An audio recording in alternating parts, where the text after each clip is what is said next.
আমি শুরুতেই আল্লাহ শুকরিয়া আদায় করছি যে আল্লাহ রাব্বুল আলামিন আজকে বাংলাদেশ থেকে এত দূরে এসেও আমাদেরকে আমাদের প্রিয় বাংলাদেশি ভাইদের সামনে দাঁড়াবার, কিছু কথা বলার, শোনার সুযোগ করে দিয়েছেন।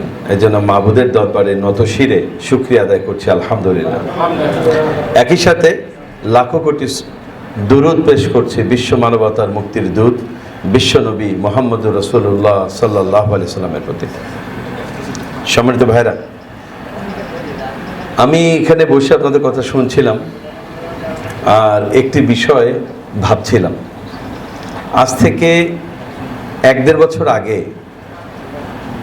আমরা এ ধরনের কোনো প্রোগ্রামে ব্যবসা সংক্রান্ত কোনো আলোচনা করার সুযোগ পেতাম না।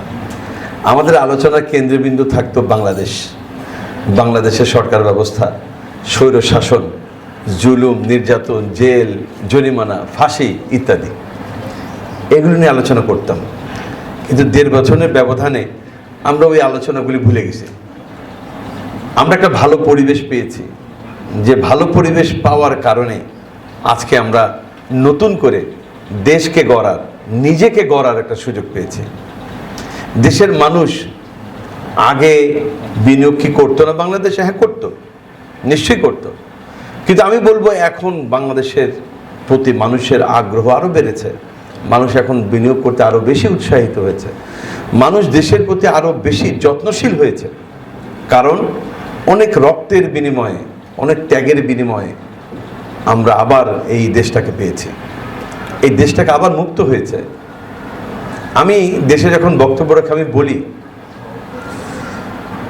আমি তুলনা করছি না, আবারও আমি কথা শুরুতে বলে নিচ্ছি, আমি তুলনা করছি না, যা বোঝানোর জন্য বলছি।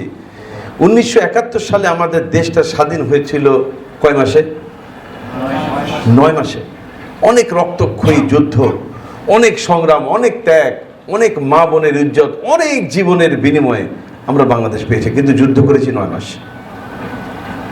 আমি আবারও বলছি, তুলনা করার জন্য বলছি না। আমরা দেশ স্বাধীন করেছি 9 মাসে, কিন্তু আমরা নতুন করে আর একটা স্বাধীনতা পেতে আমাদের সময় লেগেছে 17 বছর। 17 বছর। এই 17 বছর অসংখ্য মানুষকে জীবন দিতে হয়েছে। এই জন্য আমরা আর একটা বাংলাদেশ পেয়েছি, এবং এই বাংলাদেশকে গড়ার দায়িত্ব এখন আমাদের। এই বাংলাদেশকে নিয়ে নতুন করে স্বপ্ন দেখার দায়িত্ব এবং সেই স্বপ্ন পূরণের দায়িত্ব এখন আমাদের।